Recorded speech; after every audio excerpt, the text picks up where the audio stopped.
علامہ مسعود اکبر صاحب نے فرمایا، یہ قرآن پاک کی آیت مبارکہ سورہ الجمعہ کی دوسری، اس میں اللہ تعالیٰ نے ان ساری چیزوں کی جو تاثیر اس کو خود بیان فرمایا. والذی بعث فی الامیین رسولا منہم یتلو علیہم آیاتہ. جی اس پہ تو اعتراض ہی نہیں. مجھے اب عرض کرنے نہیں ابھی آپ نے فرمایا کہ آپ نے تلاوت کے لگا دیا، یہ تو اللہ نے لگایا، یہ رسول اللہ کو اسوہ حسنہ ہے نہیں، اس کے اثرات ہیں، اس کی تاثیر ہے صرف تلاوت کی. صرف تلاوت کرنے سے انقلاب آتے ہیں. اس لیے پاکستان میں کوئی قرآن میں عرض کرتا ہوں صحیح ہم نے نہیں واقعتاً پڑھا جتنا پڑھنا چاہیے تھا. یقیناً ہم سے کوئی کمی ہے، ہم سے کمی ہے، کوتاہی ہے. قرآن میں اللہ نے انقلاب کے 4 مراحل بیان فرمایا. اس میں پہلا مرحلہ یہ تھا یتلو علیہم آیاتہ، دوسرا تھا یزکیہم، تیسرا تھا ویعلمہم الکتاب، پھر والحکمہ. تو بہرکیف جو تلاوت ہے یہ اس کی اہمیت اپنی جگہ پہ ہے، اس سے ہمیں کبھی انکار نہیں کرنا چاہیے. ماہ رمضان خاص طور پر واقعتاً تلاوت قرآن کا ہے مہینہ، اور نبی پاک صلی اللہ علیہ وسلم واقعتاً تلاوت کرتے تھے، کثرت سے کرتے تھے. جبریل امین علیہ السلام کے ساتھ مل کر پورے قرآن نبی پاک تلاوت فرماتے، جبریل سنتے، ایک پھر جبریل تلاوت کرتے، نبی پاک سنتے. سوال چھوڑ کے جا رہا ہوں، اب جی سوال چھوڑ کے جا رہا ہوں، کیا بنگلہ دیش میں قرآن ہم سے بہتر پڑھا جاتا ہے؟ بس آپ نے اس کا جواب دینا، سنجیدگی سے دینا ہے. میں دوں گا جواب، سنجیدگی سے دینا ہے. وقفہ لیتے واپس آتے ہیں. یہ اللہ نے جواب دیے ہوئے ہیں قرآن پاک میں بنگلہ دیش. بسم اللہ الرحمن الرحیم. جناب گفتگو جو ہے وہ اس پیرائے میں ہو رہی ہے کہ جو تاثیر ہے قرآن کی وہ کیسے زیادہ حاصل کی جا سکتی ہے، تاکہ جب آج 29 یا 30 دن کے بعد ہم یہاں پر بیٹھیں تو جو حاصل رمضان کی ہم بات کریں گے ہمیں سمجھ میں آئے کہ ثواب کے علاوہ ہم نے حاصل کیا کیا ہے.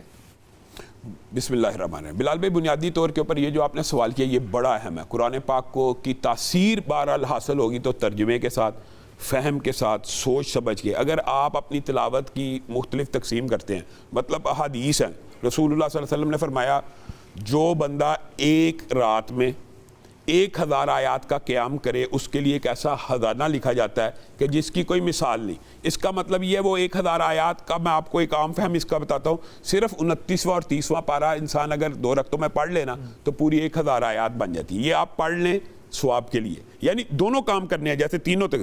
اب آپ ایک پارہ کھولیں، آپ کے میں نے جتنا اللہ تعالیٰ نے اب مجھے یہ وقت دیا 2 گھنٹے 3 گھنٹے، اب میں نے صرف تدبر کرنا، اب میں نے صرف غور و فکر کرنا ہے. پھر آپ وہ 2 گھنٹے اس میں لگا لیں.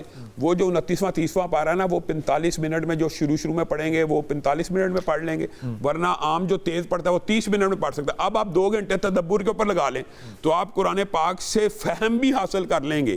وہ جو آپ اصل جس چیز کی طرف آپ چاہتے ہیں کہ لوگ متوجہ ہوں تو قرآن، اور میں یہ بات آپ کی بات کی وہ سیکنڈ کرتا ہوں کہ یہ جو معاشرے میں یہ غلط العام بات ہے کہ قرآن پاک کو براہ راست ترجمے سے نہ پڑھو گمراہ ہو جاؤ گے. اس سے بڑی، میں یہی کہہ رہا ہوں، اس سے بڑی گمراہ سوچ و فکر کوئی نہیں ہے. بنیادی طور پہ یہ جو جملہ تھا نا یہ کس لیے بلال بھائی کہ جس نے ٹرانسلیشن کرنی ہے، خود کرنی ہے، لوگوں کو بتانی ہے، اس کو تو 14 علوم چلو آنے چاہیے، لیکن جس نے اردو پڑھنی ہے اس کو تو صرف اردو آنی چاہیے. تو قرآن پاک کو براہ راست ترجمے سے پڑھنا چاہیے. اور یہ کتاب ہدایت ہے، یہ ہدی للناس ہے، ہدی للمتقین کے علاوہ ہدی للناس ہے. براہ راست ترجمے سے پڑھیں. اور میں یہ آن ایئر کہہ رہا ہوں کہ قطعاً کوئی گمراہی نہیں ہے، آپ براہ راست قرآن کو پڑھیں. اور یہ سارے فتوے بذات خود گمراہ کن ہے کہ قرآن پاک کو براہ راست پڑھنے سے بندہ گمراہ ہو جاتا ہے.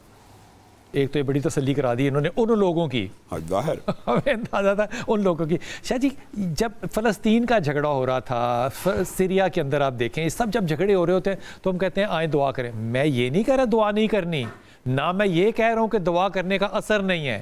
میں کہہ رہا ہوں کہ سارے لوگ جو ہیں وہ عملی کردار سازی دکھانے میں مسلمان بحیثیت امہ ناکام ہو گئے ہیں. اس کی کوئی تو وجہ ہوگی نا کہ ثواب اور اجر تو مل رہا ہے، ملے گا بھی، آئندہ بھی ملے گا، دیکھنے سے سوچنے سے بھی ملے گا، لیکن وہ عملی وہ جو اسباب ہے وہ کہاں گئی؟ دیکھیں ہر ایک کی ذمہ داریاں متعین کر دی گئی ہیں. ایک بندہ جو ہے وہ کسی کو عملی طور پر فائدہ نہیں پہنچا سکتا، دعا تو کر سکتا ہے نا. جی خداوند متعال نے دعا کا جو عظمت بیان فرمائی، اصلاح الانبیاء کہا اس کو. تو دعا یقیناً خدا نے یہ بھی کہا کہ اللہ تعالیٰ کو پکارو گے ایسے علامہ صاحب نے کیسی بات کی ہے، جو بندہ نہیں براہ راست مدد کر سکتا ان کے لیے دعا تو کر سکتا ہے نا. اور دیکھیے ہمارے ہاں یہ موجود ہے کہ اگر آپ کے ساتھ پاس ایک بندہ مومن اپنی حاجت لے کے آتا ہے. سارے ملک کو مظلوم بنا دیا. نہیں مظلوم ہم تو ہیں مظلوم، جو حال ہے ہمارا. جب بھی کوئی بندہ آپ کو حاجت لے کے آتا ہے تو حکم یہ ہے کہ سب سے پہلے تو اس کے حق میں دعا کرو. دوسرا مرحلہ آتا ہے فوراً اٹھ کے کھڑے ہو جاؤ، چل پڑو اس کے ساتھ. چلنے پھرنے کی عظمت کیا ہے اس کی؟ حالانکہ احکام حج میں سے سب سے افضل ترین منسک حج جو ہے وہ صفا مروہ کی صحیح قرار دیا گیا ہے. لیکن فرمایا کہ ایک بندہ خدا کی حاجت روائی کے لیے آپ اس کی آواز پہ چل پڑتے ہیں تو آپ کا وہ چند قدم چل کے جانا صفا مروہ کی صحیح سے بھی افضل ہے. بہت اچھی بات. لیکن حاجات کے لیے جانا ضروری یہ نہیں ہے کہ اگر میری، اور پھر مدارج کیوں معین کہ زبان سے ہے تو زبان سے، ہلپ کرو ہاتھ سے ہے تو ہاتھ سے. شکر تشکر کا بھی یہی صورت عالی نہیں کہ ہاتھ میں تسبیح پڑھ کے 100 مرتبہ شکر اللہ شکر نہیں فرمایا. مولا علیہ السلام نے فرمایا کہ جو اللہ تعالیٰ نے آپ کو وسائل دی ہیں، جو طاقت دی ہے، جو نعمتیں عطا فرمائی، ان کو مخلوق خدا کی خدمت میں خرچ کرنا، یہ ہے شکر خدا. واپس آئیں گے تو میں جناب زیادہ کی بات لے کر جاؤں گا کہ وہ جو کردار تھا وہ نظر ہمیں پچھلے سالوں کے اندر نہیں آیا. پچھلا سال بھی ہم نے سارا رمضان جو ہے وہ فلسطین کے لیے دعائیں بھی کی، آنسو بھی بہائے، عملی کام کچھ نہیں کیا. واپس آتے ہیں بات کرتے ہیں. جناب علی، آج کا سوال تھا جو کہ کرشی کے ہیمپر کے لیے ہے کہ حضرت ابراہیم کو آگ میں جلانے کا حکم جو ہے وہ کس کمبخت بادشاہ نے دیا تھا؟ اس کا جواب آپ ہمیں فون پہ دیں گے تو پھر ہم آپ کو ہیمپر دیں گے. یہ جو لوگ اپنے بچوں کو روزہ کشائی کرانا چاہتے ہیں یا کرائیں گے، اگر وہ ان کی ویڈیو بنا کے اسی نمبر پہ جس پہ کہ آپ نے اس سوال کا جواب دینا ہے ہمیں بھیج دیں گے تو ہم انشاءاللہ تعالیٰ ان 30 دنوں میں اس بات کو ریلے آپ ضرور اس کو ہم انشاءاللہ تعالیٰ آن ایئر بھی کریں گے. اس ویڈیو کا جو ہے وہ 30 40 50 60 سیکنڈ سے زیادہ کا دورانیہ نہیں ہونا چاہیے. واپس آتے ہیں جناب اپنے موضوع پہ. حضور اقدس، اگر یہ جو بھی آپ لوگ گفتگو فرما رہے ہیں، گفتگو پہ کوئی اعتراض نہیں ہے، لیکن ان ساری گفتگو سے یہ لگتا ہے کہ مسلمان بنیادی طور پہ آخرت کے لیے ہیں. ان کا دنیا کے اندر کوئی بہت ایکٹیو رول یا ہوگا نہیں یا ہے نہیں یا یہ کرنا ہی نہیں چاہتے. بسم اللہ الرحمن الرحیم. اللہ تعالیٰ نے تو ہمیں جو دعائیں سکھائی ہیں نا، اور میں ایک جامع دعا ہے، ربنا آتینا فی الدنیا حسنہ وفی الآخرۃ حسنہ. ہمیں آخرت سے پہلے دنیا چاہیے، یہ اللہ تعالیٰ نے ہمیں خود سکھائی ہے. نبی کریم علیہ الصلوۃ والسلام یہ بھی بتایا کیسے چاہیے، جیسے اللہ نے ہمیں اصول زندگی سکھائے ہیں. اگر ان اصول زندگی ہم اپنا لیں تو ہم کامیاب ہو جائیں. ہماری ناکامی اسی لیے جو آپ جو بات ارشاد فرما رہے ہیں کہ آپ کو یوں مایوسی نظر آئی ہے کہ شاید ہم دنیا کے اندر وہ کر نہیں پا رہے جو ہمارا دل چاہتا ہے، تو اس لیے ہمیں یوں لگتا ہے کہ ہم سے آخرت کے لیے نہیں. ہم انسان جو ہے دنیا میں آئے، مسلمان خاص طور پہ، ہم ایک بہترین، بلکہ امت مسلمہ تو اللہ نے بھیجا ہی پوری اس دنیا کے لیے رہنما بنا کر. اللہ خود قرآن میں فرما رہا ہے کنتم خیر امت اخرجت للناس تأمرون بالمعروف وتنہون عن المنکر. کس سے پہلے؟ حضرت امام مہدی کے زمانے میں. اس دور میں بھی ہوگا اور پورے سارے ادوار میں ہوگا، اپنی اپنی بساط کے مطابق. آج کل کا یہ دور نہیں، اپنی کیوں یہ بھی دور ہے الحمدللہ. بالکل ہم جس دور سے گزر رہے ہیں، ابھی آپ نے دیکھا اللہ کے فضل و رحمت کے ساتھ پاکستان نے جو کردار پیش کیا ہے، جو اس کو اعزاز اللہ نے عطا کیا ہے. ہم نے مارکہ حق میں بنیان و مرصوص آپریشن میں اللہ کی سایہ مبارکہ پہ عمل کیا ہے. ہمارے فیلڈ مارشل سپہ سالار اعظم نے ایک بڑی کانفرنس میں جنرل حافظ سید عاصم منیر صاحب نے یہ ارشاد فرمایا تھا کہ وَعِدُّوا لَهُم مَّا اسْتَطَعْتُم مِّن قُوَّةٍ وَمِن رِّبَاطِ الْخَيْلِ تُرْهِبُونَ بِهِ عَدُوَّ اللَّهِ وَعَدُوَّكُمْ وَآخَرِينَ لَا تَعْلَمُونَ مَا اللَّهُ يَعْلَمُهُم، کہ اللہ کی سیاحت پہ عمل کر کے ہمیں من حیث الامت آگے بڑھنا ہوگا. اور وہ کیا ہے کہ دشمن کے مقابلے میں تم اپنے آپ کو تیار کرو، جو تمہاری ذمہ داریاں ہیں ان کے ادراک و احساس کرو، اور صحیح طور پر اپنا وجود منوانے کے لیے. اور ہمارا وجود جو ہے یہ جو ہمارا وجود ہم نے منوانا ہے نا، وہ شر کے لیے نہیں ہے، وہ دوسروں کو نقصان پہنچانے کے لیے نہیں ہے. فرمایا تم ساری انسانیت دنیا میں بھیجے گئے ہو، خیر الناس من ینفع الناس، تم نے سارے انسانوں کو فائدہ پہنچانا ہے. تو آج الحمدللہ بات جو ہے یہ بالکل ٹھیک ہے جی، اس پہ کوئی دو رائے نہیں ہے. تو وہ فائدہ جو ہے وہ آپ کا ہمسایہ ملک جو ہے وہ دہشت گردی کر کے پاکستان میں پھیلا رہا ہے. آپ کے جو ہمسایہ ممالک ہیں سمندر کے دوسری طرف وہ فنڈ کر کے پہنچا رہے ہیں. بھائی مسلمان وہ کون سی قوم ہے جو کہ آپ کہہ رہے ہیں کہ جس نے اس دنیا کو لیڈ کرنا ہے؟ لیڈ کرنے والے لوگ تو وہ ہیں جن کا روزے سے تعلق ہی کوئی نہیں ہے. بنیادی طور پہ بلال بھائی قرآن کی مزید آیات بھی اس حوالے سے واضح. هو الذی ارسل رسولہ بالہدی ودین الحق لیظہرہ. انسان کی زندگی کے دو ہی مقصد ہیں. آپ نے جو بات کی ہے یہ بات فیکٹ ہے.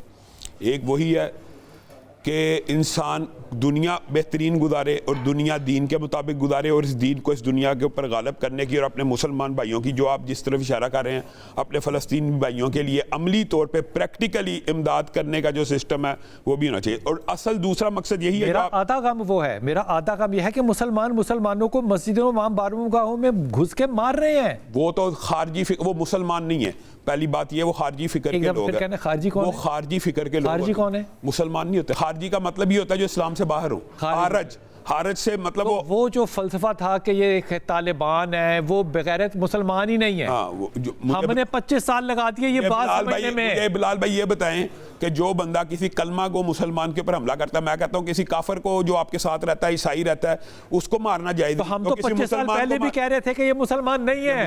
وہ خارجی فکر کے لوگ ہیں. یہ اس بارے میں تو امت کا اجماع ہے کہ جو مسلمان کلمہ گو کے اوپر حملہ آور ہو اس کو قتل کرے. وہ تو اجماع چھوڑ کر نا, میں آپ کی اجازت سے حدیث صحیح مسلم میں حدیث ہے, نبی پاک فرمایا سباب المسلم میں فسوق وقتالو کفر, کہ جو مسلمان کو قتل کرتا ہے نا نجائز وہ تو کفر کا ارتکاب کرتا ہے. ومن یقتل مؤمنا متعمدا فجزاؤ جہنم, چاہے اس کی شکل و صورت جیسی مرضی مسلمان ہو جیسی ہو, اس سے فرق ہی نہیں پڑتا. بلال بھائی آپ کو پتہ ہے کہ یہ بات جو اب 25 سال لگے آپ کو اس بات پہ آنے کے لیے. اداروں نے تحقیق کی ہے کہ ایکچولی بھی وہ غیر مسلم ہوتے ہیں. آپ کی بات 100% نہیں 1000% درست ہے. دوسری بات یہ ہے کہ بلال بھائی بنیادی طور پہ انسان کی زندگی کا جو دوسرا مقصد ہے نا, آپ اس کو بالکل مائنس نہیں کر سکتے کہ مسلمانوں کی زندگی کا مقصد یہ ہے کہ آخرت کامیاب ہو جائے. فمن زحزح عن النار وادخل الجنہ فقد فاز. یہ بات ہے. آخرت بھی کامیاب. وما خلقت الجن والانس الا لیعبدون. ایمان کا حصہ ہے نا وہ آخرت بھی دنیا کی بنیاد پہ کامیاب ہوگی. بالکل ٹھیک ہے. والذی قرآن میں اللہ فرماتے ہیں نا ہم نے زندگی اور موت کیوں بنائی, لیبلوکم ایکم احسن عملا, کہ دنیا میں تم خوبصورت عمل کر کے کون لے کے آیا. صاحب میں یہ بات کو نا بڑی ایمانداری سے کہہ رہا ہوں اور ہاتھ جوڑ کے کہہ رہا ہوں, کسی کو بھی برا لگے تو جسے کہنا چاہیے مجھے لگے برا وہ میں کہنا پنجابی میں چاہتا تھا, کہا نہیں میں نے. تو ایک زمانے میں نا بڑا یہ تقریباً کوئی 20 سال پرانا زمانہ ہے, تو یونیورسٹی میں پڑھتے تو ہمیں ایک اسکالرشپ مل گیا. تو جلال آباد کا جو ایئرپورٹ تھا نا اس کو جا کے ہم نے ڈاکومنٹ کیا. تو وہ اتفاق ہوا جا کے دیکھنے کا وہاں پہ. آج سے 20 سال پہلے میں آپ کو بتا رہا تھا کہ بھائی جان ان کا اسلام سے کوئی تعلق نہیں ہے, اور وہاں تو جمعے والے دن پہلی صف نہیں بھری ہوتی, اور جتنی برائی وہاں پر ہے آپ سوچ نہیں سکتے. آپ کی پرسیپشن ڈیفرنٹ دی گئی ہے. آپ کو کہا اور بتایا وہ گیا ہے جو کہ ان کا زاویہ تھا سوچنے کا, اور اس کو سیل کیا گیا. ہم نے اتنا وقت ضائع کیا اس بات پہ آنے کے لیے کہ ان کا اسلام سے کوئی تعلق نہیں ہے. ان کو کچھ بھی کہنا, کافر بھی بہتر ہوتے ہیں نا, جو کلمہ گو نہیں ہوتے وہ بھی بہت انسانیت والے ہوتے, تو جانوروں کی بھی آخری نسل ہے نا. یہ بات حضور اقدس جتنا علماء کو تگڑا ہونا چاہیے نا منبر پہ رمضان میں, اور تبلیغ کرنی چاہیے فکر کی, نظریے کی اور اپنے قرآن کی. میں عقیدے کی بات نہیں کر رہا, عقیدے کی نہیں, نظریے کی تخلیق کرنی چاہیے. اس مہینے میں مسلمانوں کو بتانا چاہیے کہ پاکستان کتنا اہم ہے. علماء کا یہ ذوق ہونا چاہیے. یہ لوگ جن کو ہم سمجھتے تھے مسلمان, یہ ان کی شکلیں دیکھ کے ان کو مسلمان مت سمجھنا, یہ مسلمان نہیں ہے, یہ کافروں کا بھی بدترین درجہ ہے, یہ جانور بھی نہیں ہے. یہ رول ادا ہوتے نظر مجھے آج تو صبح فجر میں نظر نہیں آیا تھا, تراویح کے بعد ہو سکتا ہے نظر آئے. دیکھیں خوارج کے حوالے سے تو تاریخ بھری پڑی ہے, اور سب سے پہلا حملہ ہمیشہ پہلی دہشت گردی جو ہے وہ مسجد کوفہ میں 19 رمضان کو حالت سجدہ میں مولا امیرالمومنین علیہ السلام کو قتل کرنے کی صورت میں شروع ہوئی. نام اور ابھی آخری جو ابن ملجم ہو, ابھی جو آخری جو دہشت گردی ہوئی ہے, ابھی جو دہشت گردی ہوئی ہے اسلام آباد میں حالت سجدہ میں نماز جمعہ, اور ایک دہشت گرد آ کے خارجی جو ہے وہ حملہ کرتا اور کتنے نمازی شہید ہو جاتے ہیں.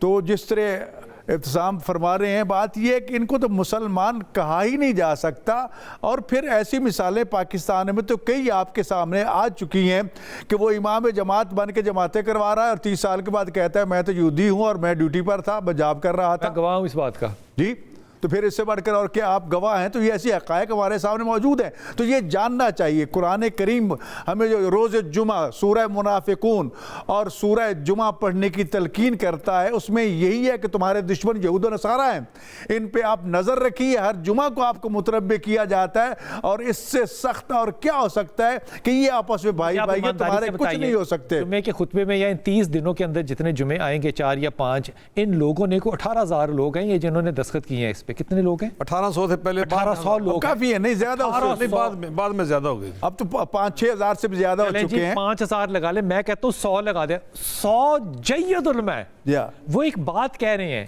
آپ وہ بات ممبر سے کیوں نہیں کرتے؟ دیکھیں بات وہی ہے، اس سال جو اس حوالے سے اگر بات کروں تو یہ پروگرام طے پایا ہے کہ ہم ٹی وی چینلز پہ باقاعدہ اس پیغام پاکستان کے ضابطے کے مطابق گفتگو کریں، لوگوں کو سمجھائیں، اور اس وقت کم از کم ٹی وی جو ہے خصوصاً حکومت کے ٹی وی چینل جو ہیں وہ اس پہ بات شروع کر چکے ہیں، اور علماء سے رابطہ کیا جا رہا ہے کہ اس پہ مذاکرہ کرایا جائے، لوگوں کو متوجہ کیا جائے، آگاہ کیا جائے۔ نماز جمعہ کے خطبات میں بھی اس سے ہٹ کر کہ حکومت کہے یا نہ کہے، اس میں ایک جملہ میں اس سے ہٹ کر حکومت کہے یا نہ کہے، ہماری اپنی ذمہ داری ہے، اور ہمیں نماز جمعہ کے خطبات میں اور دروس قرآن میں اس حقیقت کو واضح کرنا چاہیے۔ داعش کل کتنا انقلابی بن کے آئے تھے، مسلمان کیا نکلا؟ سب یہودی نہیں نکلے، سب اسرائیل کے پروردہ نہیں نکلے، تو اب تو حقائق سامنے آ چکے ہیں۔ لبادے پہ مت جاؤ، لباس پہ مت جاؤ، اصل حقائق کو دیکھو۔ یہ علامہ صاحب کی زبان سے نکلا یہود و نصارہ، سارے نصارہ کے بارے میں وہ ہمارا موقف نہیں ہے۔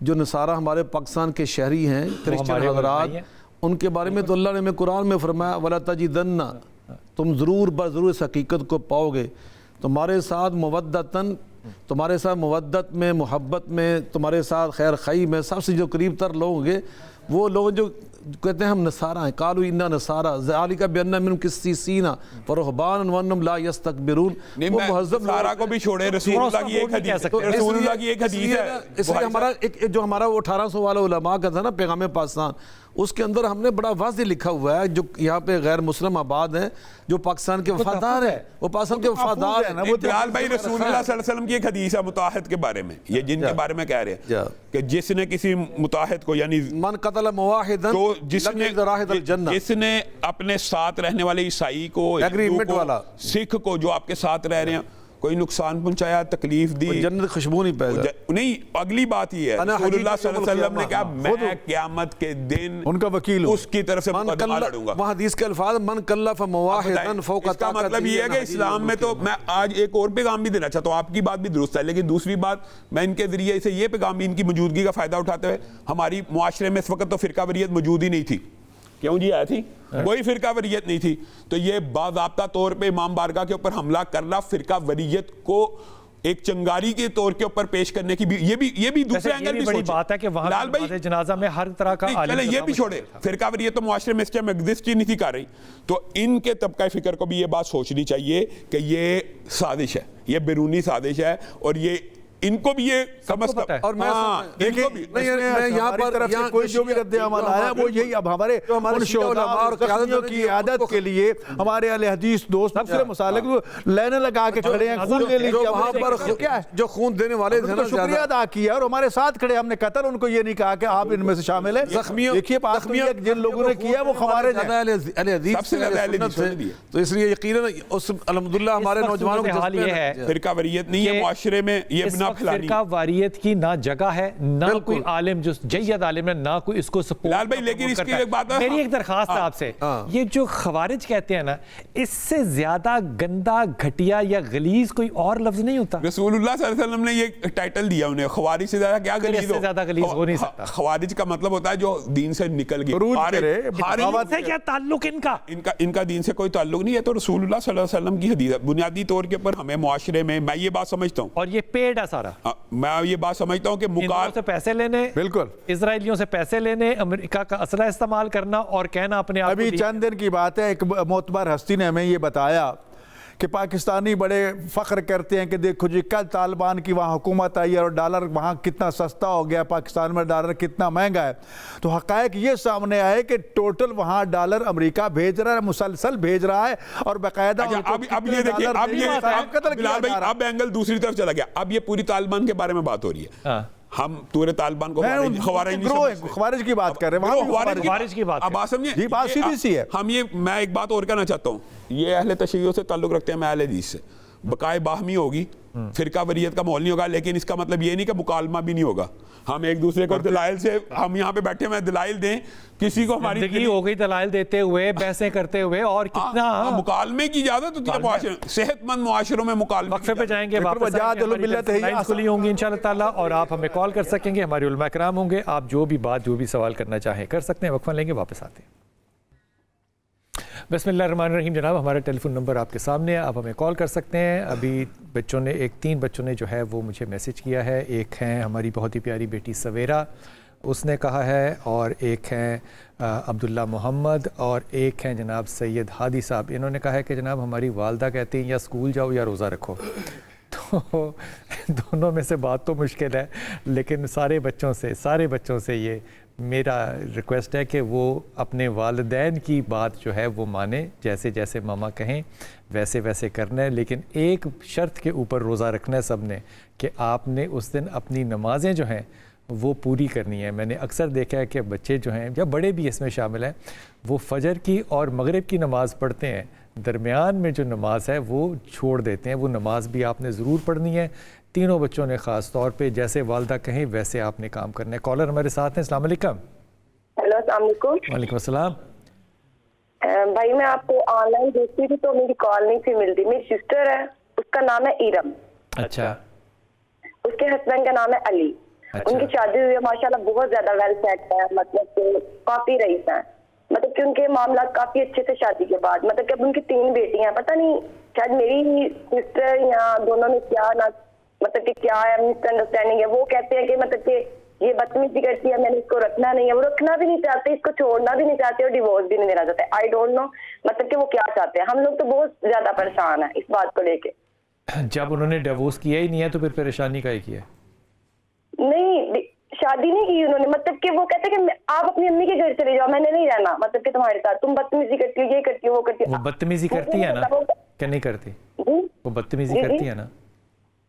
کرتی ہیں. ہاں وہ یہی کہتے ہیں، ان کے ہسبینڈ تو یہی کہتے ہیں، ہمیں کمپلین کرتے ہیں کہ یہ بدتمیزی کرتی ہے میرے ساتھ. بیٹا پہلی بات تو یہ کہ جب بدتمیزی کر رہا ہو اور کوئی شوہر اپنی بیوی کو کوئی چھوٹا موٹا تھریٹ دے رہا ہو تو اس کا یہ مطلب نہیں ہے کہ اس کے اوپر کوئی عذاب الہی پیدا ہو گیا. وہ بدتمیزی نہ کرے، وہ بات ختم کر دے گا. ہی از اے گڈ مین. اس میں پرابلم کیوں ہے؟ جی وہ کہتی ہے میں نے سوری کی ہے، پر وہ مجھے معاف نہیں کرتے. وہ کہتے ہیں کہ میں نے نہیں رہنا تمہارے ساتھ، میں نے نہیں رکھنا تمہیں. نہیں، ایسی بات نہیں ہے. ارم بات کو بہت بڑا چڑھا کے کہہ رہی ہے. وہ اپنی زبان کو پاک کر لے، اللہ تعالیٰ اس پہ آسانی کر دے گا. ٹھیک ہے. اور ایک اور میں آپ سے بات پوچھوں. جی. میرا بھتیجا ہے، وہ باہر ہوتا ہے، اس کا نام ہے محمد احمد. وہ 4 سال کا. مطلب کہ وہ باتیں جو ہے نا مطلب کہ اس نے لیٹ کرنی شروع کی ہیں. مطلب کہ کافی مطلب کہ جیسے بچے ہوتے ہیں 2-2.5 سال کے بعد باتیں کرنا سٹارٹ ہو جاتے ہیں نا، اس نے باتیں لیٹ کرنا سٹارٹ کیا. مطلب کہ کیا مسئلہ ہے اس کو، میں یہ پوچھنا چاہتی ہوں. میری بات بھی تو آپ کو بہت زیادہ لائک کرتی ہیں، مطلب کہ بہت زیادہ آپ کا نا وہ کہاں رہتا ہے بچہ جو ہے؟ رہتا کہاں ہے بچہ؟ اٹلی میں رہتا ہے. بچہ اٹلی میں رہتا ہے. اٹلی میں رہتا ہے. تو ابھی تک لوگوں نے اس کو سائیکالوجسٹ نے سائیکائٹرسٹ نے ڈائگنوز نہیں کیا؟ انہوں نے بولا ہے کہ اس کو آٹوزم نہیں ہے. آٹوزم نہیں ہے. آٹزم جو ہے نا اس کو کہتے ہیں آٹزم اسپیکٹرم. اسپیکٹرم کا مطلب ہوتا ہے اتنی بڑی رینج. اس کے اندر سپیچ ڈیلے بھی ہو سکتی ہے، سوشل انگزائٹی بھی ہو سکتی ہے، سوشل ڈسکنیکٹ بھی ہو سکتا ہے. یہ حصہ اسی کا ہوتا ہے. اس لیے اس کو لیبل نہیں کرتے باہر کے ممالک میں، اس لیے کیونکہ پھر وہاں پہ پیسہ بڑا خرچ ہوتا ہے، ان کو میڈیکل ٹریٹمنٹ دینی پڑتی ہے. سو اس کو تھیراپیز دیں. سپیچ تھیراپی ماں سے کہیے اسے 2-3 گھنٹے ٹیبل پہ بیٹھ کے باتیں کیا کرے. انشاءاللہ تعالیٰ اللہ آسانی کرے گا. اور آیت کریمہ جو ہے وہ پڑھ کے بچے پہ دم کیا کرے. بیویاں جو ہیں یہ بات پھر ہم نے کسی دن انشاءاللہ کرنی ہے کہ قانون سازی ایک الگ چیز ہے کہ بیوی کو گھور کے نہیں دیکھ سکتے، لیکن میاں بیوی کے رشتے میں اوروں کو تو شامل نہیں ہونا چاہیے نا، کہ بہنیں بھی شامل ہو جائیں، ان کو بھی پتہ ہو، ساس کو بھی پتہ ہو، نند کو بھی پتہ ہو کہ کیا ہو رہا ہے. یہ پرائیویسی کیوں نہیں ہوتی؟ دیکھیں جی قرآن کریم نے تو مرد عورت کو ایک دوسرے کا لباس قرار دیا ہے. تو لباس تو ہر چیز کو ڈھانپ لیتا ہے. نہ کہ ایکسپوز کرتا ہے. تو لہٰذا بات تو یہ ہے کہ میاں بیوی کو اپنے درمیان ہی معاملہ رکھ کے اس کو سلجھا لینا چاہیے. اور جیسا کہ حدیث میں موجود ہے اگر شوہر بیوی سے کوئی سخت کلامی کرتا بھی ہے اور نوبت یہاں تک پہنچتی ہے کہ نکل جاؤ یہاں سے میرے گھر میں مت رہو, تو وہ اس پہ عمل نہ کرے, بیٹھ جائے اور پھر اس کو اتنا پیار اور محبت دے کہ میں تیرے بغیر کچھ بھی نہیں, میں نہیں جاؤں گی. تو یقیناً سنگ دل بھی انسان جو ہے وہ جی میں نے آج سے 10 سال پہلے بیگم کو کہا تھا کہ ٹھیک ہے تم پہ چلی جاؤ جہاں تمہارا دل چاہتا ہے, اس نے کہا تھا تم چلے جاؤ, پر دیکھو ختم ہو گئی بات. تو بات تو یہ ہے کہ جب آپس میں ایک دوسرے کو حقوق کا خیال رکھیں اور بات کو بڑھانا نہیں چاہیے, بات کو ختم کرنا چاہیے. تو پھر میں سمجھتا ہوں یہ باتیں اگر اولاد کے سامنے ہوں تو پھر اور نفرت پیدا ہوتی ہے, بہت بڑی اچھی بات کی آپ نے. تو اس لیے اگر یہ میاں بیوی کے درمیان کا معاملہ ہے تو ایک دوسرے کے راز وہیں تک رہیں, وہیں ختم کریں. اقرا ہے ہمارے ساتھ جنگ سے. السلام علیکم اقرا. وعلیکم السلام. جی اللہ کا کرم بیٹی, حکم. میں نا کچھ گھر کے بارے میں بات کرنا چاہتی ہوں. بولو بیٹا, بولو. میرے گھر میں اتنی لڑائی وغیرہ رہتی ہے, میرا میاں نے میری عزت نہیں کرتا. تمہارا اقرا میاں کا نام کیا ہے؟ علی حسنین. کیا نام ہے؟ بہت زیادہ خرچہ بھی نہیں دیتا. علی حسنین. علی کیا؟ حسنین. علی حسنین. ہاں جی. علی حسنین اچھا آدمی ہے اقرا. خرچہ بھی نہیں دیتا, ساری بات. بچے ہیں آپ کے؟ لڑائی جھگڑا. بچے ہیں؟ 2 بیٹے ہیں, جڑوا 2 بیٹے ہیں. کیا کرتے ہیں وہ 2 بیٹے؟ چھوٹے ہیں, 3 سال کے ہیں. تو ان کا کھانا پینا خرچہ کون اٹھاتا ہے؟ وہ ہی اٹھاتا ہے, تھوڑا بہت, زیادہ اتنا خاص نہیں اٹھاتا. ٹھیک ہے, تو تمہیں پرابلم یہ ہے کہ وہ تمہاری عزت کرے؟ ہاں جی عزت کرے, اور جب میں ناراض ہو جاتی ہوں 4 پیسے پڑ جاتی ہوں, علاج نہیں کرتا, کچھ دن بعد کرتا جب اخیر آ. اچھا مجھے اقرا یہ بتاؤ, آپ پڑھی لکھی ہیں, کچھ تعلیم ہے آپ کی؟ ہاں جی. کتنی؟ مڈل. تم نے ایک کام کرنا, اور یہ تمہارا وظیفہ بھی ہے اور چلہ بھی ہے, پھر میں نے آپ کے پاس آنا. یہ جو آپ کہتی ہیں نا جب کرتا نہیں ہے وہ, تو یہ کرتا نہیں ہے وہ جو ہے نا, یہ نہ کیا کرو, کہا کرو کرتے نہیں ہیں. وہ ایسا کہتے ہیں, انسان بک جاتا ہے. جب تم عزت نہیں کرو گی تو تمہاری عزت میری بیٹی کیسے ہوگی؟ یہ سمجھ میں آتی ہے بات؟ ہاں جی آ رہی ہے, میں تو عزت کرتی ہوں. تم نے آن ایئر نہیں اس کی عزت کی بیچارے کی, تم نے اڑا کے رکھ دیا اس کو.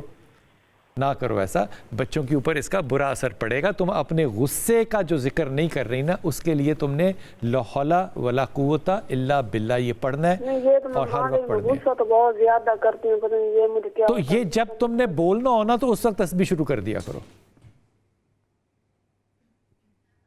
ٹھیک ہے؟ یہ میں معافی کے ساتھ, یہ میں صحیح نہیں, عزت کریں گے تو عزت ہوگی نا. یقیناً یہ تو عزت کو پلیٹ میں رکھ کے تھوڑی دیتا ہے. ایسے نبی کریم علیہ الصلوۃ والسلام نے ہمیں کتنی پاکیزہ تعلیم دی ہے خامد بیوی کے معاملات کے ضمن میں, کہ خیر متاع الدنیا المرأۃ الصالحہ. آپ فرماتے ہیں انسان کا سب سے بہترین خزانہ نیک بیوی کا ساتھ اور رفاقت ہے. اور نیک بیوی کسے آپ بیان فرماتے ہیں؟ آپ فرماتے ہیں اذا رات سرہ, وہ گھر سے جب باہر ہوتا ہے تو وہ اس کے گھر کی دیکھ بھال کرتی ہے, بچوں کی حفاظت کرتی ہے, اپنے اخلاق کو پاکیزہ رکھتی ہے. اور جب وہ واپس گھر آتا ہے نا, اذا رات سرہ, پہلی نظر میں ہی اس کو خوش کر دیتی ہے, اس انداز سے استقبال کرتی. جو بھی آپ نے بیٹی کو اچھی بات کیا یار, کیا اچھی بات. ابھی آپ نے آج کو سمجھایا نا بیٹی کو, اقرا کو, کہ جب وہ آئے تو آپ نے ادب کے ساتھ بات, اس کا احترام ملحوظ رکھ کر. نبی پاک صلی اللہ علیہ وسلم فرماتے ہیں کہ میرے دین میں اللہ کے سوا سجدہ کسی کے لیے روا نہیں ہے. اگر ہوتا نا تو میں عورت کو حکم دیتا, بیوی کو, کہ ان تسجد لزوجها من اعظم حقہ علیہا, کہ اپنے شوہر کا جو عظیم حق اللہ نے اس پہ رکھا ہوا ہے نا, اس کا, اس کو ادا کرتے, اس کو سجدہ کیا کرے. یعنی اتنا حق ہوتا ہے خامد کا. لیکن خامد کو بھی نبی پاک صلی اللہ علیہ وسلم نے فرمایا خیرکم لأہلہ وانا خیرکم لأہلی. تم میں سے بہترین انسان وہ نہیں جو دوستوں میں سر بیٹھ کر اچھے اخلاق والا ہے, جس کا سب سے اچھا اخلاق اپنی بیوی کے ساتھ ہو نا, وہ سب سے اچھے اخلاق والا ہے. اور میں تم میں سب سے زیادہ اچھے اخلاق والا اپنے اہل خانہ کے ساتھ. اور حضرت ماں جی عائشہ صدیقہ رضی اللہ تعالیٰ عنہ فرماتی ہے نا, آپ فرماتی ہے کہ نبی پاک صلی اللہ علیہ وسلم حضرت خدیجہ الکبریٰ سلام اللہ علیہ ان کے ساتھ اتنی محبت کرتے تھے کہ وہ دنیا سے جا چکی تھی بہت سال پہلے, لیکن آپ ہمیشہ ان کا ذکر خیر کریں. اور ان کی سہیلیوں کو ہمیں ان کی سہیلیوں تک آپ تحفے بھیجا کرتے تھے. حالانکہ ان کی ہمشیرہ آئیں تو ان کے احترام جلدی سے اٹھ کر بیٹھ گئے اور کہا مجھے یوں لگا کہ ختیجہ کی آواز میں نے سن لی. 1 منٹ میں آپ نے مجھے بتانا ہے کیا کیا بنایا. جو ہے وہ تیار کر لی ہے. اورنج لیمونیڈ بھی تیار ہے, ہماری ریشمی چکن کڑاہی بھی تیار ہے, اور اس کے ساتھ جو ہے وہ ہم نے کریمی فجیتا رولز بنائے ہیں اور سموسوں کے چکن سموسے, اور ساتھ میں چکن جو کچوری ہے وہ بھی فرائی کر. یہ جناب میں کیونکہ دکھا نہیں سکا تو میں واپس آ کے دوبارہ ان سے لوں گا ساری ڈیٹیلز. اور یہ جو بات ہے نا ادب والی, یہ میں آپ کو بات ایمانداری سے کہہ رہا ہوں اور بالکل سچے دل سے کہہ رہا ہوں, اور ایک گواہ کے طور پہ کہہ رہا ہوں کہ آپ سوچ سکتے ہیں کہ ہمارے اس پلیٹ فارم سے میں ذاتی طور پہ علماء کرام کے ساتھ کتنی بحث کرتا ہوں, ہر طرح کی بحث کرتا ہوں, غصے والی بحث بھی ہوتی ہے, لیکن میں آپ کو قسماً کہہ رہا ہوں کہ اگر مجھے موقع ملے نا تو میں ان لوگوں کی جوتیوں میں بیٹھوں اور صرف ان کی جوتیوں میں بیٹھوں, کیونکہ یہ ادب کرنا جو ہے نا یہ ان لوگوں نے سکھایا ہے. جب آپ اپنی محفلیں اچھی کریں گی نا تو آپ کو کردار سازی بھی ہوگی ساتھ ساتھ. اس لیے اگر آپ کو لگتا ہے کہ آپ کے اندر کوئی کردار کی کمی ہے تو خدا کے واسطے آپ اپنی محفلوں کو اچھا کریں, اچھے لوگوں سے ملیں تاکہ آپ کو اچھی باتیں سکھائیں. اس پہ واپس آ کے آپ کو ایک حدیث بھی سناتا ہوں, وقفہ لیتے ہیں واپس آتے ہیں. کتنی خوبصورت بات کی ہے وقفے میں ڈاکٹر صاحب نے, ڈاکٹر ضیاء اللہ شاہ بخاری صاحب نے. میں شیف سے پوچھ رہا تھا طیبہ سے کہ شیف کا فیمیل کوئی ورژن ہوتا ہے؟ ان کا شیف ہی ہوتا ہے, وہ فیمیل ہو یا میل ہو. ڈاکٹر صاحب نے فوراً کہا, انہوں نے کہا بھائی جان اینکر بھی میل ہو یا فیمیل ہو تو وہ اینکر ہی ہوتا ہے, اس میں بھی میل فیمیل کوئی نہیں ہوتا. طیبہ ایک تو آپ کے اندر یہ بڑی خوبی ہے کہ آپ ہمبل بہت ہیں, دوسری آپ کے اندر بہت بڑی ماشاء اللہ تعالیٰ خوبی یہ ہے کہ آپ جو ویسٹ ہے اس کو بھی آئٹم بنا دیتی ہیں, تیسری کہ وہ لذت بہت ہے آپ کے ہاتھ میں, اور یہ لذت اللہ کی طرف سے آتی ہے, مجھے اس بات کا اندازہ ہے. آج ہم نے دیکھا کہ آپ نے مالٹوں کے چھلکوں میں بھی کوئی چیز بنا دی ہے, یہ سارا کچھ ذرا بتائیے گا کیا ہے؟ جی بالکل, اس میں یہ تھا کہ اورنج میں ڈیلائٹ بنا رہی تھی تو کیونکہ ویسٹیج نہ ہو جیسے آپ نے کہا, تو اس کا جو پلپ میں نے نکالا اس کو ہم نے اورنج لیمونیڈ جو بنایا اس میں یوز کر لیا, اور پھر وہ جو اسکوپ ہیں میرے پاس بچ گئے تھے تو میں نے کہا چلیں ڈیزرٹ کو جو ہے میں اس میں سرو کر دیتی ہوں. تو اورنج ڈیلائٹ ہم نے بنایا ہے, اورنج لیمونیڈ بنایا ہے, اس کے ساتھ چکن کریمی جو میں نے آپ کو بتایا تھا ریشمی کڑاہی وہ ہم نے تیار کی ہے, اس کے ساتھ ہم نے بنایا ہے کریمی فجیتا رولز بنائے ہیں. اور فجیتا رولز کے اندر چکن ہوتا ہے؟ جی چکن ہوتا ہے, اس میں ویجیٹیبلز بھی ہیں, اور ہم نے ایک سوس بھی ایڈ کیا اس کو کریمی ٹیکسچر دینے کے لیے. اس کے ساتھ سبروسو کے ہمارے پاس چکن جو کچوری ہے وہ میں نے فرائی کی ہے, چکن سموسے ہیں ہمارے پاس, اور ہمارے دسترخوان کی شان آپ کو پتہ ہے پورے رمضان پکوڑے تو ہوتے ہیں, وہ ہوں گے, پکوڑے بھی ساتھ ساتھ. کیا بات ہے. اگر کیلوریز کی بات نہ کریں تو سب سے پہلے آپ کے خیال میں افطاری کس چیز سے کرنی چاہیے کھجور کے بعد؟ افطاری آپ فجیتا جو رولز ہیں اس سے بھی کر سکتے ہیں, کیونکہ ذرا لائٹ میں نے رکھے ہیں, بہت ہیوی نہیں کیا, فرائی آئٹم نہیں ہے, صرف اس کو میں نے پین پہ جو ہے وہ گریس کر کے اور اس کو تیار کیا ہے, تو اس لیے. بہت خوب جناب, اس وقت ہو گیا لاہور میں ہونے والا ہے بالکل افطاری کا وقت. لاہور کے لوگ جو ہیں وہ افطاری جب کر لیں گے تو انشاءاللہ تعالی ہم واپس آئیں گے اور پروگرام کو کنٹینیو کریں گے. بسم اللہ الرحمن الرحیم. جب سے ہم نے ہوش سنبھالی ہے, ہماری مائیں جو ہیں بڑے جو ہیں وہ حضرت آدم علیہ السلام کا جو ہے وہ قصہ ہمیں سناتے رہے ہیں. حضرت آدم علیہ السلام کا قصہ ہو یا کسی بھی نبی اللہ کا قصہ ہو, یہ قرآن کے قصہ القرآن جو ہے اس سے حاصل کیے جاتے ہیں, لیکن یہ سارے قصے جو ہیں یہ قرآن کے اندر ایک ترتیب میں نہیں ہے. جو سب سے زیادہ ترتیب میں قصہ ہے وہ حضرت یوسف علیہ السلام کا ہے, وہ بھی انشاءاللہ کسی دن عرض کروں گا. حضرت آدم علیہ السلام کا ذکر جو ہے وہ سورہ اعراف میں ہے, سورہ حجر میں ہے, سورہ بقرہ میں ہے. یہ سارے ذکروں کو نا ہم ملاتے ہیں, اکٹھا کرتے ہیں, پھر ان میں سے ایک جس طرح سٹوری کے اندر کنٹینویشن ہوتی ہے اس کو ہم بنانے کی کوشش کرتے ہیں. اس میں کمی پیشی جو ہے وہ یقیناً ہو سکتی ہے. اس میں بہت سی جو باتیں ہیں وہ حضرت عبداللہ ابن عباس, حضرت موسیٰ اشعری, حضرت ابو ہریرہ, ان تمام صحاب سے جو ہیں وہ راوی ہیں, اور وہ ان معاملات کو قصوں کو مختلف طریقے سے جب کہتے ہیں تو پھر ہم اس میں سے ایک کہانی عکس کرتے ہیں. اللہ نے فیصلہ کیا کہ میں اپنا نائب جو ہے وہ بناؤں گا. ہم اس کو اشرف المخلوق کہتے ہیں, نائب کہتے ہیں, نائب کے کئی معنی کرتے ہیں. تو اس پہ فرشتوں نے, جو کہ ہم سوچتے ہیں کہ فرشتے جو ہیں وہ کبھی سوال نہیں کرتے, کہا کہ میں بنانا چاہتا ہوں. تو انہوں نے کہا کس کو بنانا چاہتی ہو؟ اس کو جو کہ زمین پر فساد کرتا ہے. اس کا مطلب یہ کہ زمین کے اوپر اس وقت کچھ ایسی مخلوق موجود تھی جن میں سے کچھ لوگوں کا خیال ہے, کچھ علماء کا خیال ہے کہ وہ جنات تھے جو کہ فساد کرتے تھے, لیکن یہ بات واضح نہیں ہے.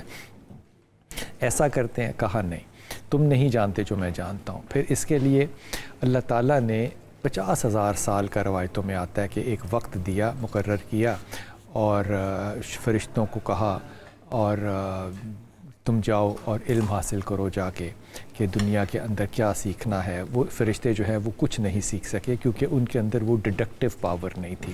لیکن آدم علیہ السلام جو ہے انہوں نے سب کچھ سیکھ لیا کیونکہ وہ سب کچھ جو ہے وہ اللہ نے ہی سکھایا تھا. یہ ایک کہانی جو ہے یہ یہاں تک جو ہے یہ بہت سے سوالات چھوڑ کے جاتی ہے کہ دنیا میں حضرت آدم کو پہلے بھیجا, بعد میں بھیجا, اس وقت کون موجود تھے. ان میں سے بہت سی باتوں کا جواب ہمارے پاس نہیں بھی ہے, لیکن کچھ باتوں کا جواب جو ہے وہ کہانیوں سے ضرور ملتا ہے. مثال کے طور پہ اللہ تعالیٰ نے دنیا کی ہر جگہ سے, ہر مٹی سے ایک ایک حصہ جو ہے وہ لیا. عام طور پہ کہتے ہیں کہ اسی لیے لوگوں کی رنگ اور شکل جو ہے وہ مختلف ہے. اور پھر اس سے حضرت آدم کو جب تخلیق کیا تو اس مٹی کو تب تک رہنے دیا جب تک یہ کھنکھناتی نہیں بنی, یعنی کہ سخت مٹی نہیں ہوگی.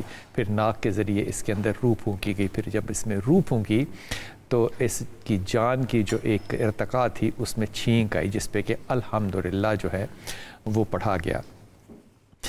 سجدے کے لیے جب کہا گیا تو ظاہر ہے شیطان نے اس میں سجدہ جو ہے وہ انکار کر دیا. اب اس پہ اور بڑی خوبصورت روایت ہے. اس کا کوئی میں تذکرہ اس لیے نہیں کر رہا کہ کسی یہ بڑی مسند حدیث میں سے نہیں, یہ تذکرہ ہے کہ جو سجدہ کیا فرشتوں نے, کیونکہ اللہ نے کہا کہ اس کو سجدہ کرو.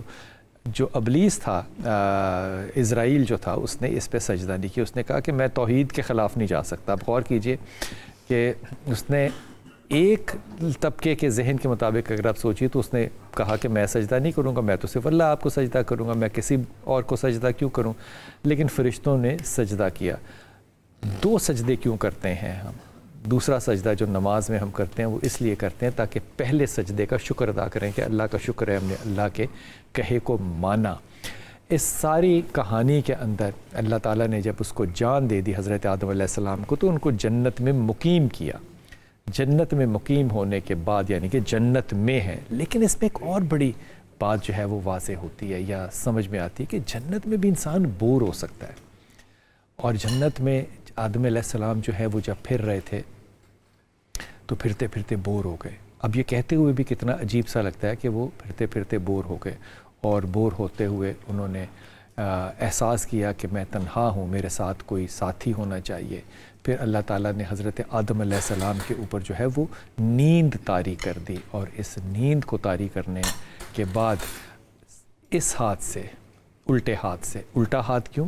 کیونکہ یہ دل کی سائڈ ہے, اس کی طرف سے آپ نے حضرت حوا کو پیدا کیا. اب دیکھیے حضرت آدم علیہ السلام کو جب پیدا کرنا تھا تو ایک پورا پروسیس تھا, مٹی کا ایک پورا پروسیس تھا, سجدوں کا, ایک بغاوت کا کانسیپٹ تھا پورا, شیطان کا 50,000 سال دنیا میں بھیجنے تھے. اما حوا اس میں سے کسی چیز میں سے نہیں گزری, ان کو حضرت آدم علیہ السلام کے پہلو سے پیدا کر دیا گیا. پھر یہ جنت کے اندر گھومتے پھرتے تھے, لیکن اللہ نے بس ایک چیز سے منع کیا تھا کہ اس شجرہ ممنوعہ کے پاس نہیں جانا.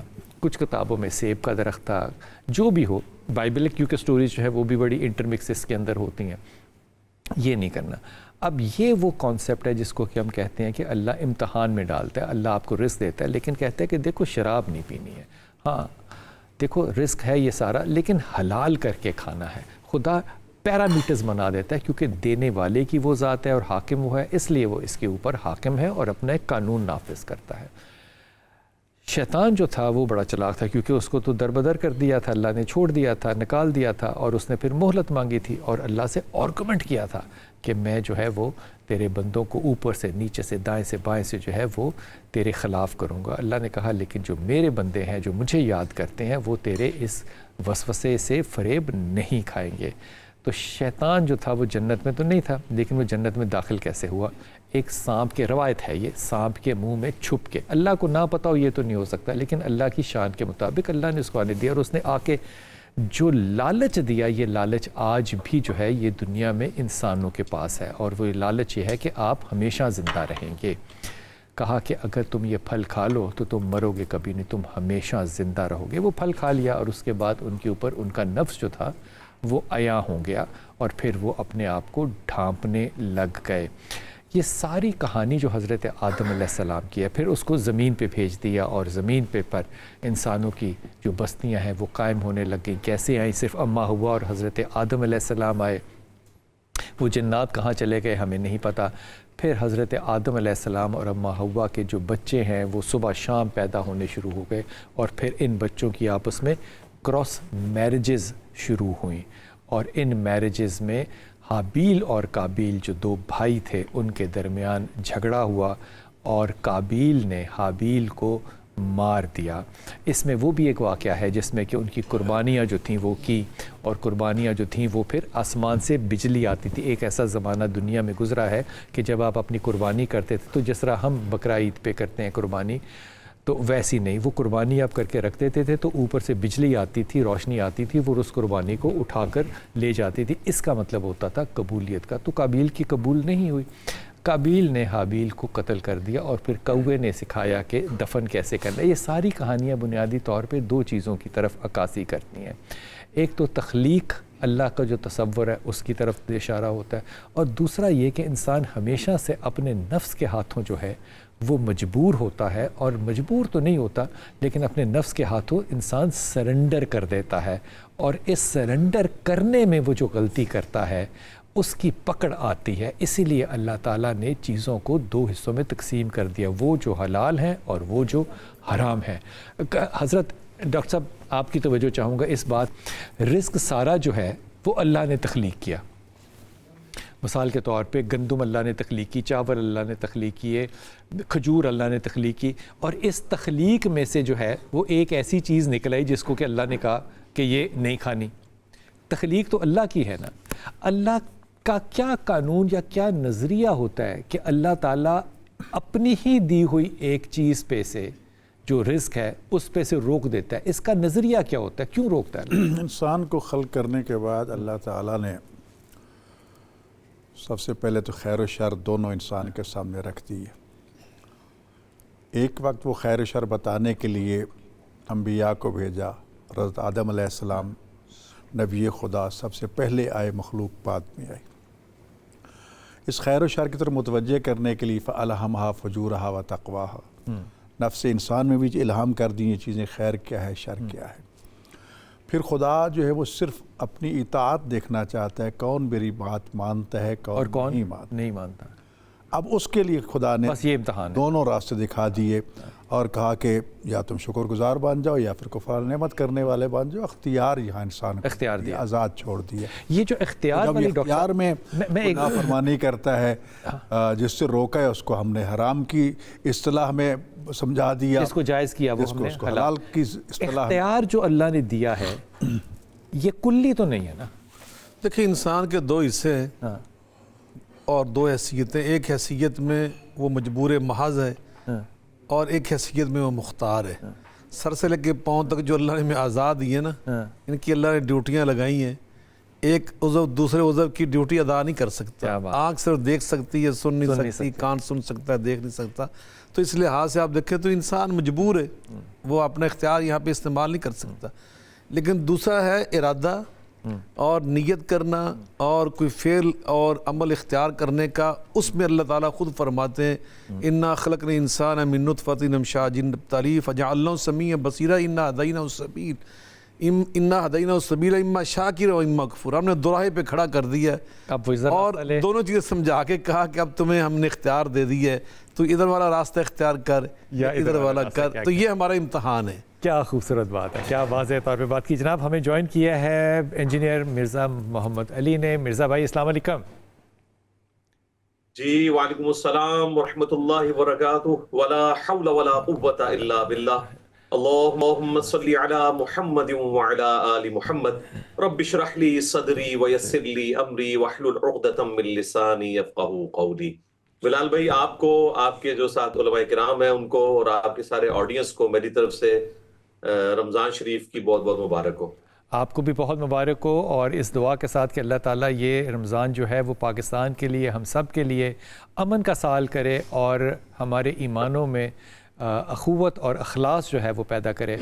ہم یہاں پہ 4 بجے سے جو گفتگو کر رہے ہیں نا انجینئر صاحب، وہ یہ کر رہے ہیں کہ رمضان میں ہم ایکسپیکٹ کیا کرتے ہیں، ہم اللہ تعالیٰ کا دیا ہوا رزق جو ہے اپنے اوپر بند کر لیتے ہیں. میں حرام تو نہیں کہہ رہا، بند کر دیتے ہیں، جبکہ وہ حلال رزق ہے، لیکن ہم نہیں کھاتے اس لیے کیونکہ ہم اللہ کی اطاعت کرتے ہیں. یہ ساری ایکسرسائز ہم 30 دن کرتے ہیں اور سال میں 1 مہینہ پورا گزارتے ہیں، اور یہ 1500 سال سے ہم کرتے آئے ہیں، 76 ایئر سے پاکستان میں کر رہے ہیں.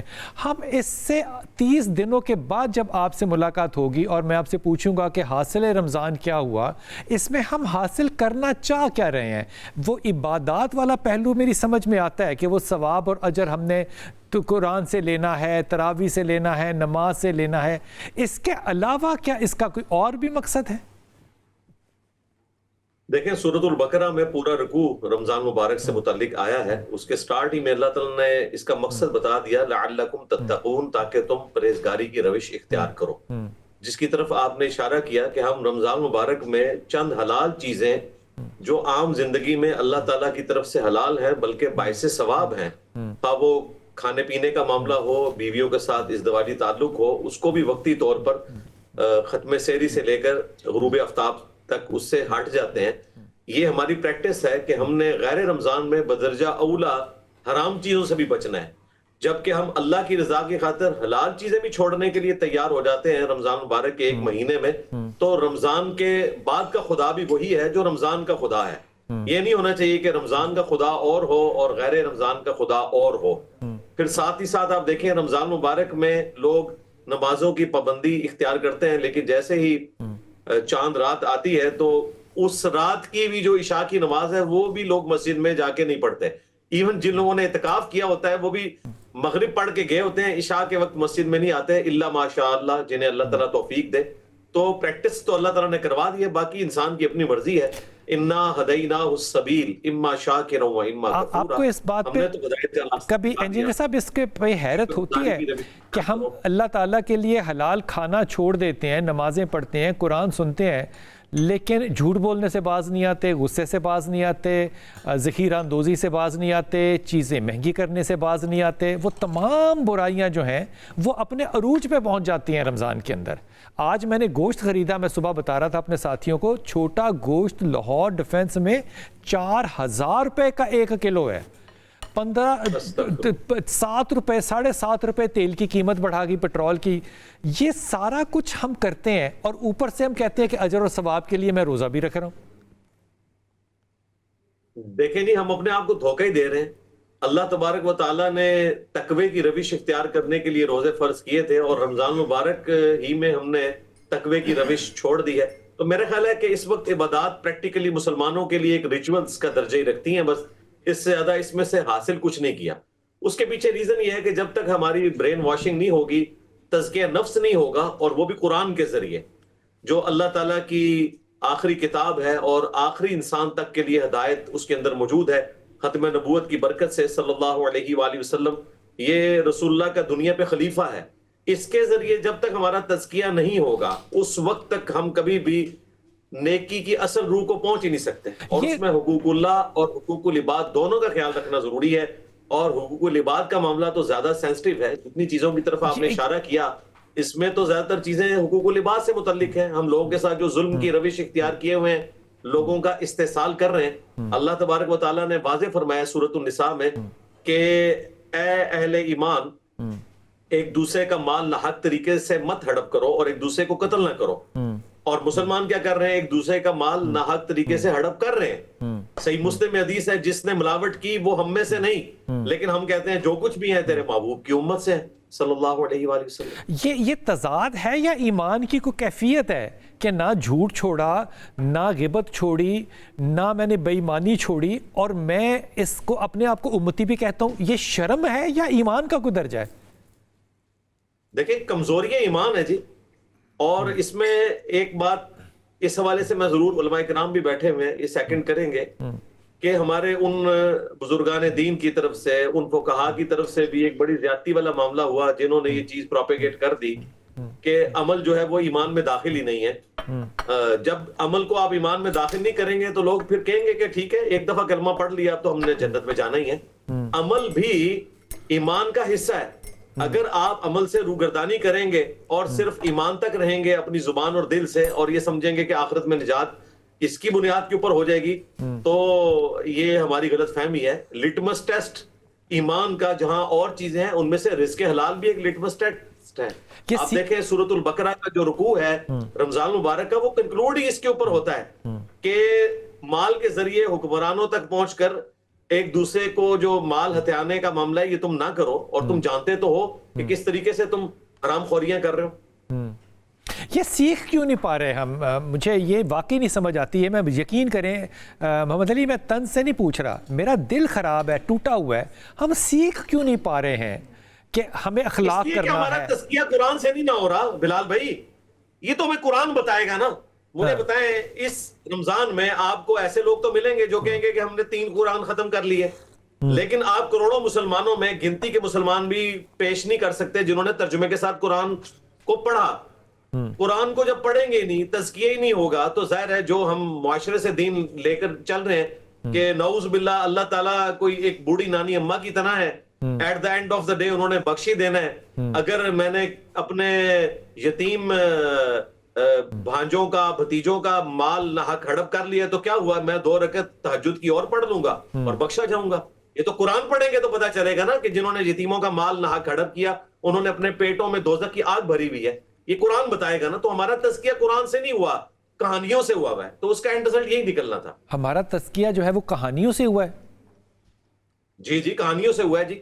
جب آپ کو یہ کہانی وہ جب معافی ایک سیکنڈ انجینئر صاحب, میں ایمانداری سے کہہ رہا ہوں نام لیے بغیر, جید عالم جب قرآن کا ترجمہ پڑھنے سے منع فرما رہے ہوں گے آپ کو, اور انٹرنیٹ بھرا ہوا ہے ان علماء سے, تو میں نے کہانیاں ہی سننی ہیں. جی ایسا ہی ہے بلال بھائی. صرف اس میں اگر کریڈٹ دوں گا تو اہل حدیث مکتب سے تعلق رکھنے والے علماء کو دوں گا کہ وہ کتاب و سنت کی طرف لوگوں کی رہنمائی کرتے ہیں. باقی تو ہمارے جو مکاتب فکر کے لوگ ہیں انہوں نے تو اپنے بزرگوں کی تعلیمات اور اس میں بھی قصے کہانیاں پروپیگیٹ کر دی ہوئی ہیں. جب آپ کو یہ بتایا جائے گا کہ جی شیخ عبد القادر جیلانی اس وقت تک جنت میں نہیں جائیں گے جب تک کہ اپنے سارے مریدوں کو جنت میں ساتھ نہ لے جائیں, وہ تو جنت کا بائیکاٹ کر دیں گے. جب آپ کو یہ بات بتائی جائے گی تو لوگ پھر شیخ عبد القادر جیلانی رحمۃ اللہ علیہ کے ساتھ اپنی نسبت جوڑ کر اور نمازوں کو اور تزکیہ نفس کو خیر بات ہی کہیں گے. تو یہ کمزوری دین کے اندر کیوں آئی ہے؟ کیا وجہ ہے دین اس طرف کمزور کیوں ہو گیا؟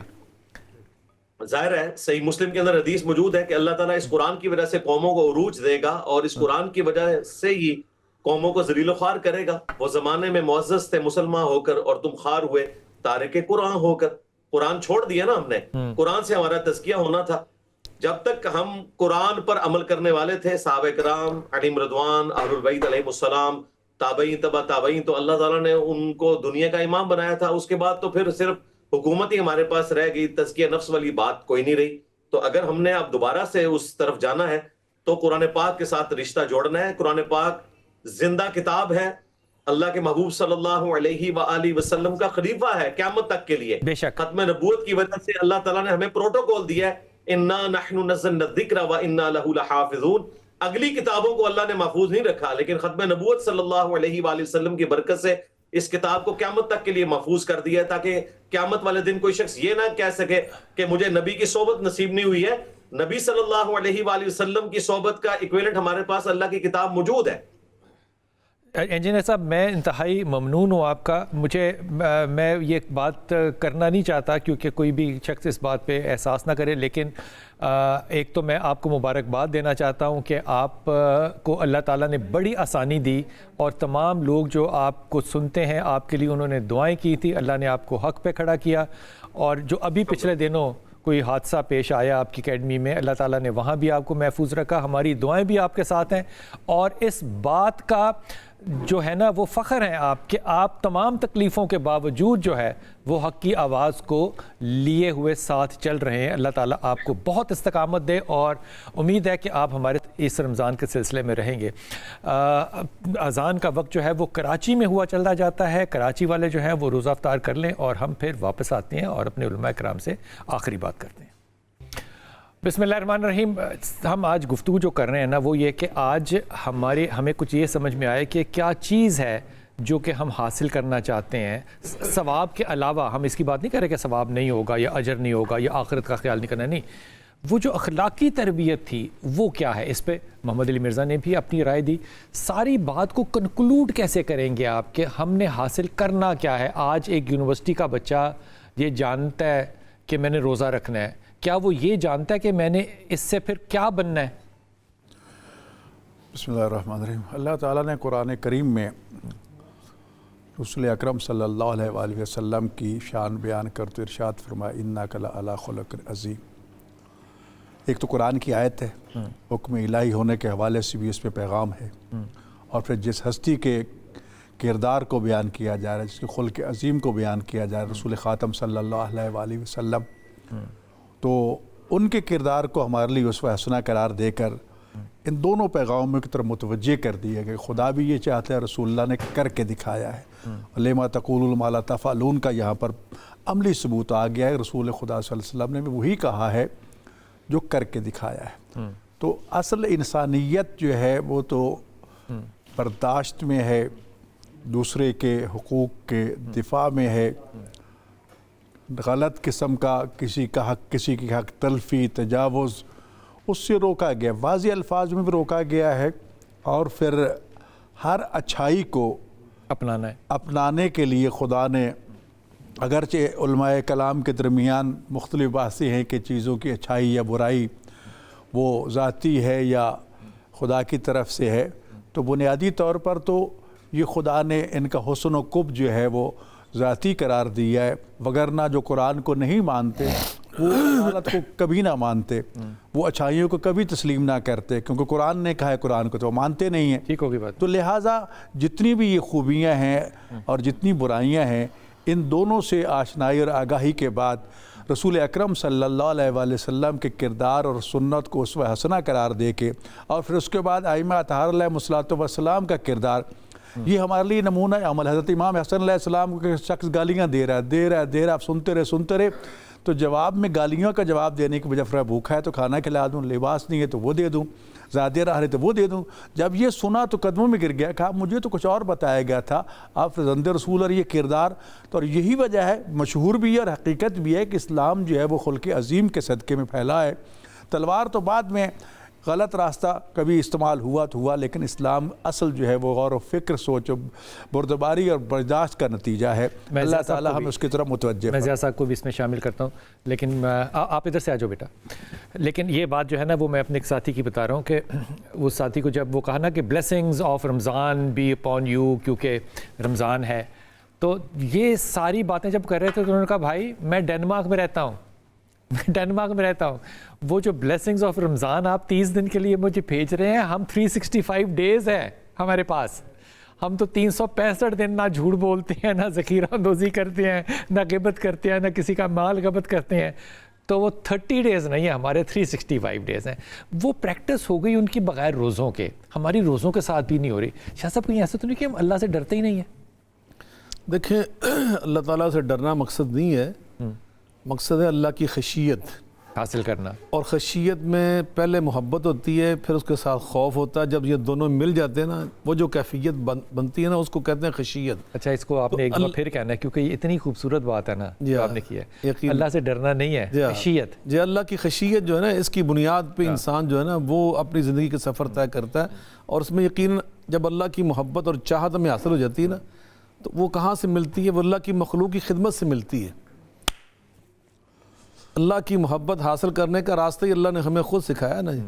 اور نبی پاک صلی اللہ علیہ وسلم فرماتے ہیں کہ ارحموا من فی الارض یرحمکم من فی السماء. روح زمین پر رہنے والوں پر تم جب مہربانی کرو گے نا تو عرش والا رب تمہارے ساتھ مہربانی کرے گا، اور اگر نہیں کرو گے تو بالکل اس کا وہی جواب ہے. اس کا الٹ جو معنی ہے اکسو بے عکسی ہمارا اصول شریعت ہے. تو اس کا اصل میں کنیکشن ادھر جوڑا ہوا ہے. ہمارے اسلاف فرمایا کرتے تھے، ہمارے ایک بزرگ انہوں نے فرمایا کہ جب تمہارے دل میں نیکی کا جذبہ پیدا ہوتا ہے، داعیہ پیدا ہوتا ہے، ایک شوق پیدا ہوتا ہے کہ میں یہ کام کروں، اور اس نیکی کا تعلق حقوق اللہ کے ساتھ ہو، مثلا نماز پڑھنا، دعا کرنا حقوق اللہ کے ساتھ ہو، تو یہ داعیہ تمہارے دلوں میں فرشتے پیدا کرتے ہیں. اور جب تمہارے دل میں یہ داعیہ پیدا ہو، یہ شوق پیدا ہو کہ میں فلاں کی خدمت کروں، میں بیوہ بہن کا ساتھ دوں، یتیم بچے کی کفالت کروں، کسی بیمار کی بیمار پرسی کر کے آؤں، یعنی انسانوں کی خدمت، انسانوں کی بھلائی. جب یہ تمہارے اندر جذبہ پیدا ہوتا ہے نا تو یہ جذبہ تمہارے دل میں فرشتے پیدا نہیں کرتے، یہ عرش والا رب خود پیدا کرتا ہے. اب وقفے پہ جاتے ہیں جناب. یہ تھا جملہ حاصل گفتگو جو شاہ صاحب نے کس وقت کیا؟ 6:41 پہ. کیا خوبصورت بات ہے. لوگوں کی خدمت کرنا جو ہے نا یہ حاصل ہے. وہ اسٹیٹ کرے لوگوں کی خدمت تو بھی ٹھیک ہے، بالکل، افراد کریں تو بھی ٹھیک ہے، علماء کریں تو بھی ٹھیک ہے، جو بھی کرے چاہے آپ انفرادی طور پہ کریں، اور آپ سے اس کا حساب ہوگا. اللہ پوچھے گا کہ بھائی جان یہ آپ کو میں نے سلطنت دی تھی، یہ آپ کی رعایا تھی، آپ نے اس کے ساتھ کیا کیا. یہ سوال میرے سے بھی ہونا ہے، میری بیوی سے بھی ہونا ہے، شاہ صاحب سے بھی ہونا ہے. فرق صرف یہ ہے کہ ریاستیں کس کس کی کتنی بڑی ہیں. سب سے سوال ہونا ہے جس کی ریاست سب سے بڑی ہے. وہ جو سب سے پہلا آدمی آئے گا نا جس نے قتل کیا ہوگا ناحق، اس کا حساب ہوگا. اور وہ جو جج ہے نا جس نے کہ بے ایمانہ فیصلہ کیا ہوگا، وہ اپنے گریبان میں ضرور جھانک کے دیکھے اس رمضان کہ میں نے اللہ کے سامنے جب حاضر ہونا ہے تو میرے ساتھ کیا مقدمہ ہوگا. ایک لیں گے چھوٹا سا وقفہ. حسنین جو ہے وہ انتظار کر رہے ہیں قوالی کا، لیکن وقفے سے جب واپس آئیں گے تو قوالی بھی سنیں گے انشاءاللہ. وقفہ لیتے ہیں، واپس آتے ہیں. بسم اللہ الرحمن الرحیم. جناب شاہ صاحب کی آخری بات کا نشہ جو ہے وہ میں نے ہر وقت بریک میں لیا ہے اور ابھی تک لے رہا ہوں. اور جناب سوال کا جو جواب اللہ تعالیٰ آپ کو اجر عظیم دے، خدا کی قسم. کیا خوبصورت بات کرتے ہیں جناب. سوال تھا آج کا کہ حضرت ابراہیم کو آگ میں جلانے والا حکم جو ہے وہ کس بد نصیب بادشاہ نے دیا؟ تو اس کا جواب جو ہے وہ جو صحیح جواب دیا ہے وہ ملتان کی ہیں سمیرہ. آپ کو گفٹ ہیمپر جو ہے وہ انشاءاللہ تعالیٰ آپ کے بتائے ہوئے ایڈریس پہ پہنچ جائے گا. اور اس کا جواب تھا نمرود. یہ فرعون اور نمرود کی کہانیاں جو ہیں وہ آپ اپنے بچوں کو ضرور سنایا کریں کہ یہ زمانے میں سے کیسے کیسے لوگ گزرے ہیں. بسم اللہ.